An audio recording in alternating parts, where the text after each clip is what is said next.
in the United States and Britain. And over many of the doors, the words, "Free to the people," are carved. There are 65 Carnegie libraries in Minnesota, including ones in Alexandria, Fergus Falls, Glenwood, and Morris, although some are no longer in use. According to PBS, Andrew Carnegie was one of the first to suggest a League of Nations, and even provided the funding to help build the Palace of Peace in The Hague, Netherlands, which holds the World Court. By the time he died on August 11, 1919, Andrew Carnegie had given away over $350 million, 90% of his life fortune. One of the most famous things Andrew Carnegie spent his millions on, and the place that started my fascination with this great man, is Carnegie Hall. Post-Civil War New York City was in dire need of a concert hall to meet its musical and cultural needs.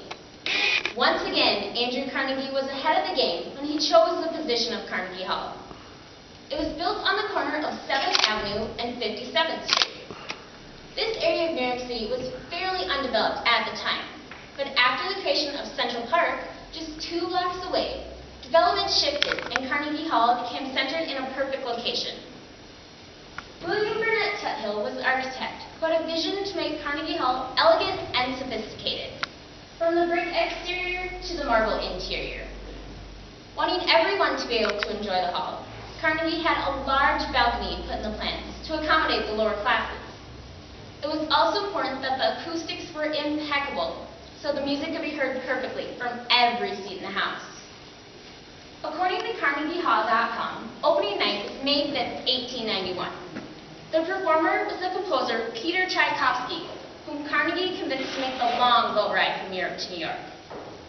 The architect Tuthill was one of the members of the audience that night, but fearing that the steel supports of his design would hold up all the people in the enormous balcony, he left halfway through the show to go home and review his blueprint. When my school toured Carnegie Hall, I was amazed by the enormous stage covered in gold and the beautiful red velvet seats. Our choir was allowed to sing in the hall, and I heard firsthand the magnificent sound that the hall enhanced. We also got to try some of the special Carnegie Hall cough drops that have quieter wrappers, so as not to disturb others during performance.